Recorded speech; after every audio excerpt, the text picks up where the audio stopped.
If you have watched any Arsenal games over the last 3 and a bit seasons, you may well have spotted that on the left sleeve of the Gunners' shirt is, well, either an advert or a direct instruction, depending on your interpretation of it, which reads, "Visit Rwanda." Arsenal are not alone in this latest wave of commercialisation, which involves having a sponsor on the sleeve of your shirts. Manchester City have an advert for necks and tyres on the sleeve of their shirts. Liverpool and Newcastle sleeves feature adverts for travel companies Expedia and Kayak. Meanwhile, Watford and Wolves have adopted the increasingly common trend in football of advertising cryptocurrencies or crypto trading platforms on their sleeves, which is a whole other video for another time. The only team in the Premier League without a sleeve sponsor these days is Everton, who presumably don't need a sleeve sponsor when they have already sold the advertising rights to their training ground that absolutely no one has heard of, and their not yet built new stadium to their owner's best friend for an absolute fortune. Again, another video for another time. But there is something quite unique about Arsenal's sleeve sponsors that stands out compared to all the rest. It's not a bookies, a crypto trading platform, or a sportswear brand. In fact, it's not even a private company at all.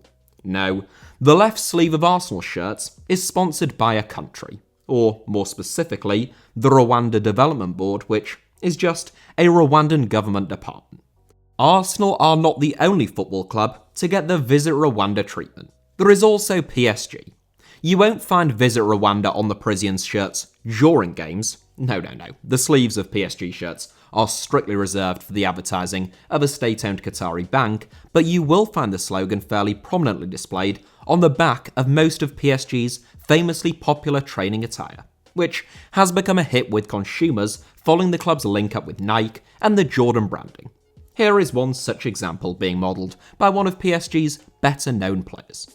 What is the cost of all this sleeve and training top-related advertising, which also involves players travelling to Rwanda to promote the East African nation, I hear you ask? Close to £20 million a season. Not an insignificant sum for a country in which the average citizen's income is $780 a year, which is equivalent to just $65 a month. All of the facts that I've just thrown at you, combined with Rwanda's highly contentious and disputed human rights record, has made these sponsorship deals rather controversial. And, to some, a little confusing. Why do Visit Rwanda sponsor European football teams? Why Arsenal and PSG? What do they stand to gain from it? And is it right that some of the richest sports teams on the planet, both owned by multi-billionaires, are accepting state cash from a country in which 39% of its citizens still live below the poverty line? Those are all questions that we're going to take a look at in today's video, in what I think is quite an interesting video, but one that I wouldn't recommend to anyone who is looking for a straightforward black and white value judgment, since the reality, as is so often the case, is a little bit more complicated than that. Rwanda's government and President Paul Kagame justified their £30 million 3-year sponsorship agreement with Arsenal in 2018, which they paid £40 million to renew for another 4 years in 2021, by claiming that the sleeve sponsorship would bring more money into Rwanda through tourism than it cost them to sponsor the Gunners. Tourism is seen as a key growth sector by Kagame's government, already accounting for roughly an eighth of the country's total GDP. Whilst many African countries are almost entirely dependent upon the mining of natural resources, Rwanda has focused on a more mixed economy ever since the nation emerged from a devastating war and genocide in the 1990s. Mining still plays a key role in terms of Rwanda's exports, but the country also has a significant agricultural sector, much of which is centred around the production of tea and coffee, a burgeoning hospitality industry, and a heavy focus on the service sector in comparison to most of their African neighbours. President Kagame prides himself on Rwanda's reputation as an open environment for foreign businesses and individuals to invest their capital, and the tiny, far more affluent island of Mauritius is the only country in Africa to rank higher than Rwanda in the World Bank's Ease of Doing Business Index. Rwanda has set an ambitious target of 25% annual growth in tourism since 2013, which has been somewhat hindered by the pandemic over the last couple of years. But Kagame remains undeterred. In 2018, a record 1.71 million tourists visited Rwanda, but the vast majority did so from other African countries, with only 1,200 coming from the United Kingdom and just 924 from France. The luxury travel market is one that Rwanda feels well equipped to eat into, aiming to become the go-to African destination for wealthy Asians, North Americans, and Europeans. The value of a tourist varies greatly, on average, depending upon their country of origin, with high-end American visitors spending an enormous $12,000 per stay on average when visiting Rwanda, compared to an average of $1,498 from Nigerian visitors, who statistics show to be the most lavish spenders in terms of guests from African nations. Consequently, a string of luxury resorts have sprung up in Rwanda in recent years, most notably perhaps 2 resorts owned and operated by One and Only Resorts, which is one of the most exclusive hotel chains in the world. Want to know how much it would cost to stay at the one and only Gorilla's Nest in Rwanda for a week? A cool $36,400 for a single room for 2 people. That is the most basic room, of course. The Silverback Suite will set you back $140,000, again, just for a single couple sharing a single room for a week. That is enough to pay the average salary of over 2,000 Rwandans for a month, which is simultaneously nauseating but also enlightening as to why there is such an emphasis on getting these high-end guests into Rwanda. The problem, as far as Kagame and many Rwandans are concerned, is that most of the world just doesn't view Rwanda as a holiday destination. For all of its many wonders, Rwanda still carries the weight of a genocidal 4-year-long civil war between 1990 and 1994, in which between 500 to 800,000 Rwandans were killed, most of them from the minority Tutsi ethnic group, and most slaughtered indiscriminately with machetes on an industrial scale, and it is for that Rwanda is still best known among much of the world. So the Rwanda Development Board are sponsoring Arsenal in a drive to increase tourism, or at the very least, to flick a switch in some people's minds in order for them to actually think of Rwanda as a tourist destination when they plan their next holiday, or their next vacation for the benefit of our US viewers. We'll come to whether or not that is a smart strategy and whether it has worked in just a second. But even if you accept the premise, I suppose the next question is, why Arsenal as opposed to any other club? To which the most reductive answer would be to say, well, why not? If you're going to sponsor a club, you have to pick a specific club, so there is nothing particularly unusual about picking Arsenal. The reason some found it a little troubling about Arsenal being Rwanda's choice is the fact that President Kagame is known to be a passionate Arsenal fan. In fact, just a few days before news broke of Rwanda's partnership with Arsenal in 2018, Kagame had used his presidential Twitter account to praise Arsene Wenger upon his departure. Kagame was #WengerOut, in case you were wondering, but reluctantly so, and still a fan of his. And his tweet ended with the words, "Blame the owners." You might have thought that would have made Stan Kroenke reluctant to do business with Kagame and Rwanda, but it is possible either that the deal had already been agreed and was therefore contractually binding by the time that tweet was made, or just that Kroenke's hands-off approach when it comes to the day-to-day running of Arsenal meant that he was oblivious to Kagame's tweet entirely. Nonetheless, Kagame's support of Arsenal has led some to question whether Rwanda sponsoring Arsenal, as opposed to any other team, is all a little bit too coincidental, and perhaps indicative of Kagame using state funds to live out his own personal ambitions and to massage his ego. An even more common complaint is that, simply put, a developing nation with a high proportion of impoverished citizens should not be funding a very rich football club which is owned by an American billionaire. Rwanda has relied heavily on overseas aid ever since the genocide in the 1990s. And whilst reducing Rwanda's reliance on aid is one of Kagame's government's main aims, the country still receives more than $1 billion in aid annually, around £60 million of which comes from the UK government.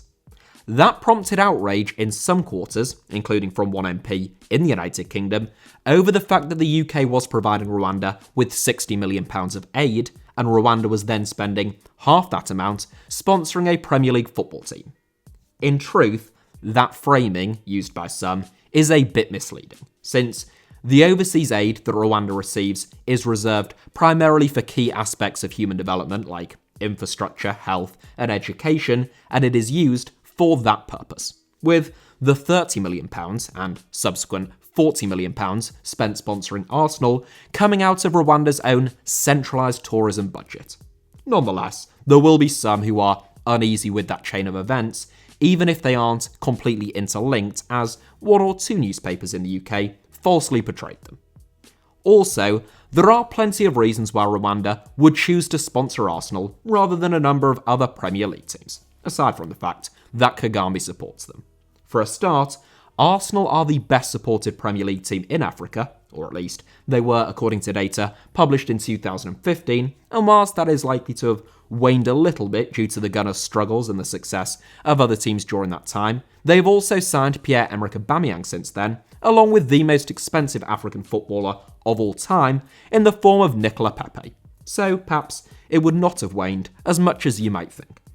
Arsenal might not be among Europe's elite on the pitch at this moment in time, you can say that again, but they were still ranked by Forbes as the 8th most valuable football club in the world earlier this year, ahead of the likes of PSG, Juventus, and Atletico Madrid. So the Gunners enjoy enormous global support, including being the 4th most followed Premier League team in the United States, which is a key target demographic for Rwanda. Rwanda's sponsorship of Arsenal is not cheap. In fact, it is the joint most expensive sleeve sponsorship in the Premier League. But outside of Manchester United and possibly Liverpool, Rwanda probably couldn't pick a better club, from the Premier League at least. The next question is whether paying £10 million a season to stick Visit Rwanda on Arsenal's shirt sleeve, whilst likely to attract plenty of eyeballs, is actually likely to convert into all that many visitors actually visiting Rwanda. On this front, the Rwanda Development Board remains convinced that yes, it has been highly effective. They claim that their sponsorship of Arsenal alone has led to an 8% increase in overall tourism in Rwanda. Though, how they can accurately arrive at that figure, I'm not quite sure, and to be totally honest, I suspect they can't. That is not to say that it's wrong, it could be too high or too low, I just don't think it's likely that that can have been particularly scientifically well sourced. Some data that can be verified is a 2019 poll of Arsenal fans, 1 year into the partnership, which found that whilst 71% of Arsenal fans said that they didn't consider Rwanda to be a tourist destination in 2018, that figure had fallen to only 49% by 2019. Whether that has translated again into actual tourists is unclear, but a shift in perception was part of the plan for Rwanda, and that is at least evidence of effectiveness on that front. The absolute number of tourists visiting Rwanda from the United Kingdom also increased by 5% prior to the pandemic, which Rwanda considers to be, at least in part, due to their sponsorship deal with the Gunners. Very quickly, I just want to talk a little bit about Rwanda and Paul Kagame in order to provide some much needed context to this video. Kagame led the Rwandan Patriotic Front during the Rwandan Civil War, a rebel group based in Uganda, and the armed forces held responsible for ending Rwanda's genocide. When the war ended in 1994, Kagame initially served as Rwanda's vice president from 1994 to the year 2000, though he was always considered to be the person who was actually calling the shots, and in 2000, he officially took on the title of President of Rwanda. Kagame's 21 years of rule in Rwanda, and 27 years if one counts the preceding 6 as vice president, have been highly controversial. Following the genocide, Kagame's soldiers carried out retribution killings, which Kagame said he didn't support, but made no efforts to stop. He also sponsored 2 rebel wars in DR Congo, or Zaire, as it was at the time of the country's first civil war, and the second of which would become the deadliest conflict since the Second World War. Domestically, Kagame has ruled with an iron fist. Press freedoms in Rwanda rank among the lowest anywhere in the world. Political opponents of Kagame's have an unfortunate habit of being killed or of disappearing, and elections are a mere formality. All of these factors combined have led to Kagame being widely derided as a despot by human rights organisations and foreign politicians, often even politicians from countries that Rwanda considers to be allies, such as the United States. on the flip side, Rwanda has experienced considerable economic growth and improvements in the overall population's standard of living since the year 2000. The country's GDP has risen from barely $2 billion annually 2 decades ago to more than $10 billion now, with Kagame's government targeting 7% annualized growth, which is often considered to be the gold standard among developing countries. Some have described Rwanda's growth as an economic miracle, though the extent to which standards of living have improved is disputed, particularly in terms of the extent to which inflation and costs of living have offset undisputed increases in income. There are parts of Rwanda's capital of Kigali in particular that have all the hallmarks of a developed economy, even a high GDP country. But there are also vast swathes of the mountainous landlocked nation which remain impoverished. The extent of Rwanda's development may be disputed, but few would argue that it is one of the fastest growing economies in Africa, with hopes that the nation's mixed economy will make it more resilient to instability in the region and sudden fluctuations in commodity prices. President Kagame has stated his ambition to turn Rwanda into the Singapore of Africa, though Rwanda faces a number of challenges that Singapore never did. Whilst the extent of Rwanda's economic development might be open to debate, its very existence most certainly is not, and key metrics such as life expectancy, infant mortality, and literacy rates have all made huge strides, particularly since 2006. Rwanda's parliament and legislature also has the highest proportion of female representation anywhere in the world, at more than 60%, leading some to view Rwanda as a how-to when it comes to increasing female representation within government. So that is why Kagame's leadership is viewed as being a mixed bag, and more or less favourable depending upon how one values economic growth versus human rights. I can remember a few years ago watching a grilling of a Rwandan politician on YouTube in a segment entitled Rwanda, Africa's Success Story or Authoritarian State, as if the two were somehow mutually exclusive. China, post-1978, is the greatest economic success story ever known to man. Yet China was, throughout that period, and still remains, an extremely undemocratic and authoritarian state. There is no juxtaposition there. The question ought not be whether a country can be authoritarian and dictatorial whilst overseeing economic success. We already know the answer to that. It's yes. The question should be, how do you value freedom and human rights when put on one side of a scale and economic development on the other? And whether you think that the same economic success would still be possible with a more free, open, and democratic system in place. President Kagame undoubtedly enjoys an enormous amount of support in Rwanda, and there will be Rwandans watching this video who take exception to any criticism of him. But the fact that critics of his have disappeared remains a fact, and however popular he may be, free and fair elections never result in one candidate winning 99% of the vote, as Kagame did in Rwanda's last set of presidential elections. In the 2021 London mayoral elections, a YouTuber received 2% of the overall vote, the most divorced man of all time who once spent an evening on Twitter calling a string of people paedophiles received 1.9% of the vote, a man who once drank his own urine got 1.2%, and Count Binface, an independent space warrior claiming to be 5,965 years old, whose flagship policy was to nationalise Adele, received a further 1%. Between them, they took over 6% of the vote. That's my point, so you will have to forgive me for not believing that 99% of Rwandans support Kagame, even if support for him is indeed very high. We have answered why Rwanda sponsor Arsenal, and PSG I suppose, given that the reasons are very similar, and we have addressed, if not fully answered, whether doing so is actually a justifiable position on the part of Rwanda. I am sure different people will draw different conclusions on that front, but it is also worth looking at this from Arsenal's perspective, or even that of the Premier League, and asking the question, should Arsenal have a nation with Rwanda's contentious human rights record under Kagame on their shirts? And should the Premier League even allow that to happen? If you cannot advertise alcohol or cigarettes on football shirts anymore, then why should you be able to advertise a regime which, just to give one example, in 2020, arrested a 38-year-old gospel singer previously sentenced to 10 years in prison on a conviction of having conspired against the government of President Paul Kagame due to a song that he wrote, and who subsequently died under suspicious circumstances in police custody.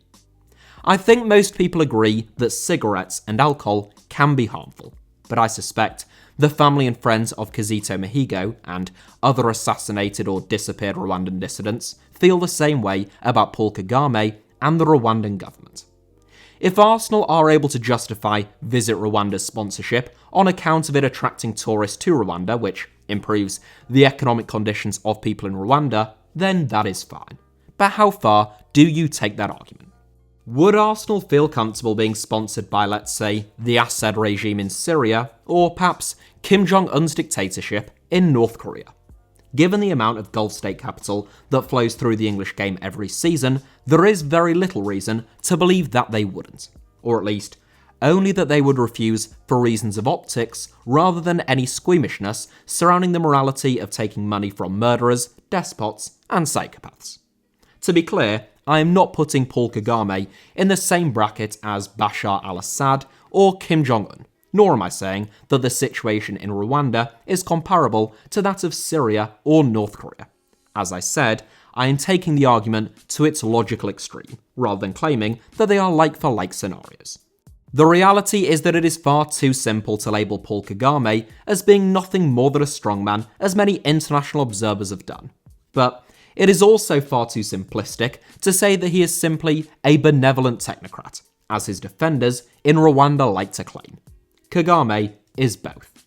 And whilst it is easy to moralise about Arsenal's decision to take money from his government, it is a drop in the ocean compared to the billions of pounds worth of instruments of death and destruction that the UK government very willingly sells to Saudi Arabia, along with the training and maintenance required to operate that equipment in order for the Saudis to oversee the gravest humanitarian crisis on the planet in Yemen. That might seem like a wild tangent, but it really isn't. When politicians tell football clubs not to do business with despots, whilst not following their own advice, the response from those clubs will always be, "You first." And as much as that might be the rhetoric of a 5-year-old child, I'm not sure we can expect much more than that from the owners of Premier League football teams. So Rwanda's sponsorship of Arsenal and of PSG, like President Kagame's leadership in general, is very messy. But there are some absolutes, or at least a couple that I can think of. One is the fact that, whatever your views on Kagame, Rwanda, Arsenal, or anything else for that matter, it is very strange that the president of Rwanda, who holds the highest office in the land basically for as long as he wants to at this stage, tweets so infrequently to his 2.4 million followers, yet has tweeted multiple times about Arsenal Football Club. In the last 2 months, at least at the time of this recording, Paul Kagame has tweeted just 5 times. Once about a meeting with Germany's Chancellor Angela Merkel, once about COVID-19 vaccines, and 3 times, yes, 3 times, or thrice I should say, about Arsenal's performances and results. I mean, this one, the last of the 3-tweet tirade following Arsenal's defeat to Brentford, could just as easily be a transcription of something that DT shouted into the microphone on AFTV outside of the Brentford Community Stadium. Surely, that is an unusual distribution of a president's official social media channel. I mean, there must be more important things that have happened in Rwanda over the last couple of months to tweet about than the team that they sponsor losing to Brentford. Alright, maybe it's just me. The other matter, in which I hope I'm not alone, is in finding it a little distasteful when Arsenal sent their players over to Rwanda at the start of the partnership and had David Luiz sharing videos saying how great Rwanda is and how he's going to tell all of his friends to come and visit, while staying in a hotel that costs about as much to stay in every night as the average Rwandan citizen earns in a year. I don't know, I don't want to get too holier than thou with you, but there's just something about that leaves a slightly sour taste in my mouth.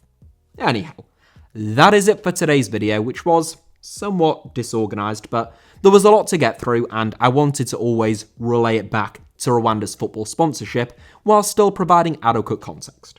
Hopefully I did that, and if this video has ignited a thirst within you for all things Rwanda and football related, There should also be a link appearing very shortly on the left of your screen for a video about Rudi Gutendorf, the football coach who helped heal some of the wounds between the Hutu and Tutsi communities in Rwanda after being appointed by the Rwandan national team on a diplomatic mission at the behest of the German government not long after the genocide. Thank you all very much as ever for watching today's video. I hope you enjoyed it. Hit the like button if that was the case. Let me know your thoughts down below in the comments. And make sure you're subscribed, of course, and have notifications turned on for HITC Sevens.